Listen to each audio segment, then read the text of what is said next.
algo não está certo. Você sente isso, mesmo que não consiga identificar exatamente o que. Existe um padrão, certas mulheres, certos comportamentos, uma recusa em amadurecer. Elas se agarram a fantasias infantis, esperando que o mundo resolva seus problemas, e quando isso não acontece, explodem ou desmoronam. Se você já foi pego em sua teia, manipulado, drenado, culpado, você já conhece a verdade. A imaturidade não é apenas uma fase, é uma prisão da mente. Mas antes de assumir que isso é um ataque, escute com atenção. Não se trata delas, mas de compreender. A imaturidade não é aleatória, é um escudo, um mecanismo de defesa enraizado no medo. Um medo enterrado tão profundamente no subconsciente que mesmo quem vive com ele nem sempre consegue enxergá-lo. Carl Jung e outros analistas passaram anos dissecando isso através dos arquétipos femininos: a menina, a princesa, a esposa, a feiticeira. Cada um é um reflexo de uma psique presa em sua própria armadilha. Mas por que algumas nunca conseguem se libertar? Pense nisso. A sociedade romantiza as mulheres como delicadas, emocionalmente iluminadas, até moralmente superiores.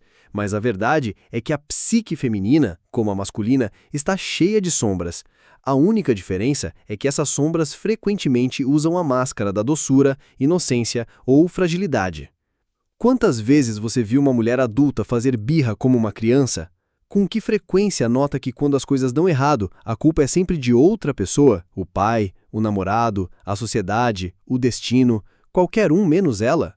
Esse é o primeiro sinal de desenvolvimento interrompido, a incapacidade de assumir responsabilidade. É aqui que os arquétipos de Jung entram em cena. Segundo ele, a psique feminina evolui através de estágios, movendo-se da inocência à sabedoria. Mas quando o processo para, quando uma mulher se recusa a progredir, a imaturidade se instala. É quando encontramos mulheres que parecem adultas, mas permanecem crianças eternas. Primeiro, há o arquétipo da menina, o mais óbvio. Ela se recusa a crescer, ainda esperando que alguém a proteja, mime e sustente. Sua fragilidade não é real, é uma arma. Ela chora em vez de raciocinar, manipula em vez de negociar, e nunca compreende verdadeiramente que o mundo não lhe deve nada.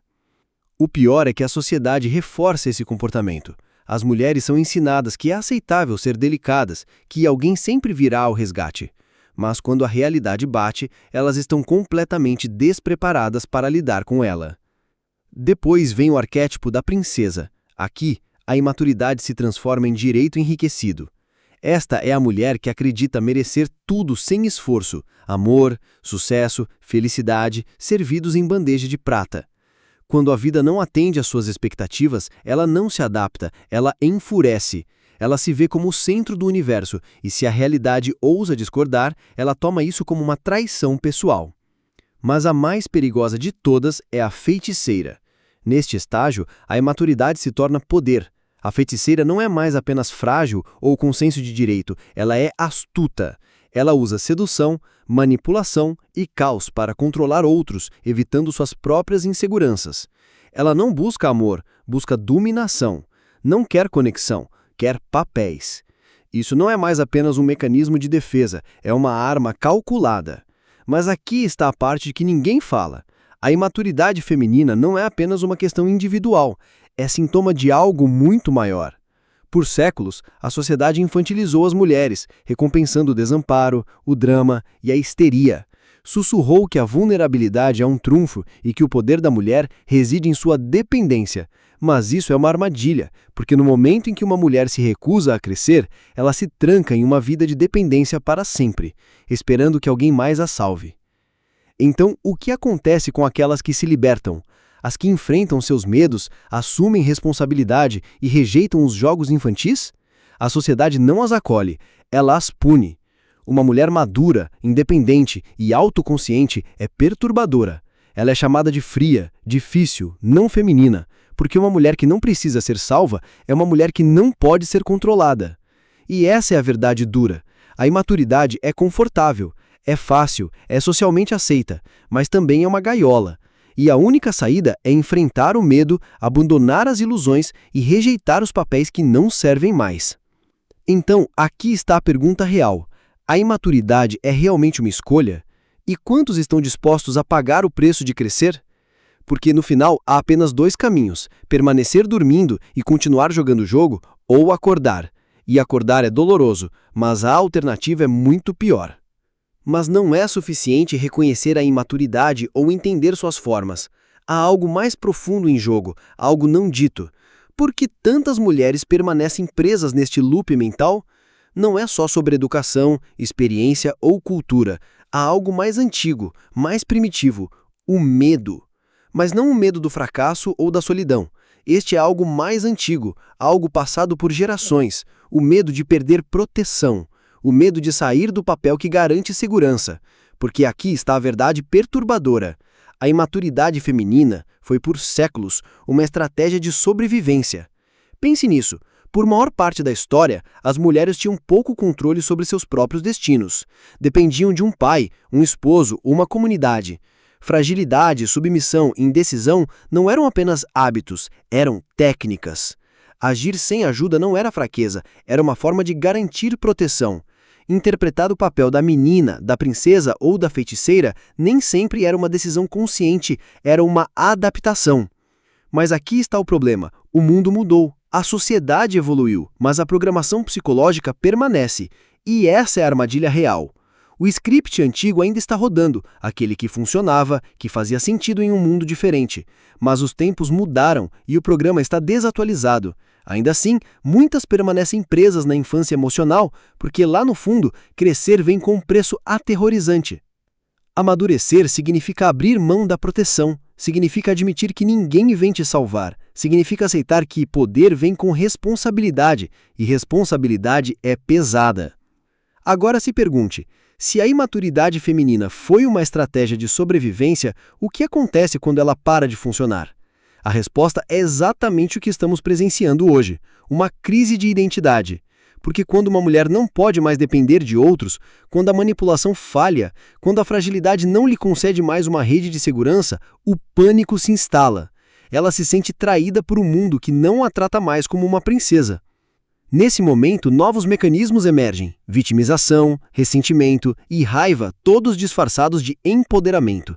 Isso não está ligado a uma cultura, a um país ou uma geração específicas, está em todo o lugar. Mulheres que culpam o mundo por seus fracassos porque nunca foram ensinadas a assumir propriedade. Mulheres que rejeitam a maturidade, rotulando-a como um bar do patriarcado, porque a imaturidade era sua zona de conforto. Mulheres que procuram figuras de autoridade para substituir seus pais, em vez de se tornarem sua própria fonte de força. E saibam que isso não é culpa delas, é resultado de séculos de condicionamento. Mas aqui está a pergunta real: quem tem coragem de quebrar o ciclo?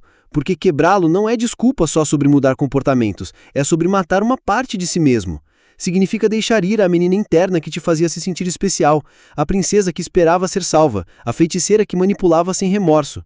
Significa ficar exposta diante da realidade, sem máscaras, sem jogos, sem o luxo da ilusão. E isso é aterrorizante, porque nada dói mais do que perceber que o mundo não foi desenhado para te servir. Então a escolha é sua. Você pode continuar interpretando o papel que lhe foi dado, continuar fingindo que a vida lhe deve algo, se agarrar a uma fragilidade que não lhe serve mais. Ou você pode enfrentar a si mesma, o seu verdadeiro eu. Mas se escolher amadurecer, esteja preparada, porque maturidade não é uma recompensa, é um bardo. Significa aceitar que ninguém mais tem culpa, que ninguém lhe deve nada, que cada decisão, cada consequência, cada dificuldade é sua para carregar. É um peso que esmaga aqueles que não estão preparados para isso. E a pergunta real é: quantos estão verdadeiramente preparados? Vamos ainda mais fundo. Não é suficiente discutir imaturidade como questão psicológica ou social. Não é suficiente vê-la como crise de identidade ou resquício evolutivo. Há algo mais sombrio em jogo, algo que a maioria se recusa a reconhecer. A imaturidade não é apenas uma mentalidade, é uma toxina. Ela se infiltra em cada decisão, em cada relacionamento, em cada oportunidade desperdiçada. É a força silenciosa por trás de ciclos que nunca se quebram, sonhos que nunca se materializam e vidas que nunca alcançam seu potencial. E aqui está a pergunta que ninguém ousa fazer: o que acontece quando a imaturidade se torna destrutiva? Porque há diferença entre ser imaturo e ser indefeso, e há algo muito mais perigoso: usar a imaturidade como arma. Vamos falar de sabotagem. A essa altura, já entendemos que muitas mulheres resistem ao crescimento porque isso significa perder o escudo de proteção, o privilégio de ser frágil.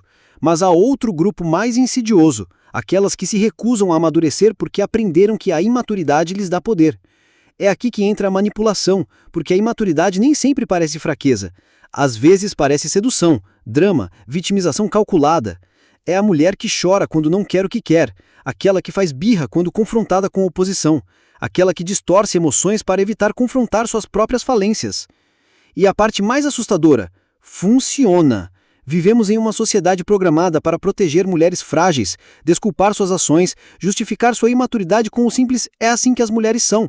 E é aqui que o verdadeiro perigo começa, porque quando a imaturidade nunca é desafiada, ela é reforçada.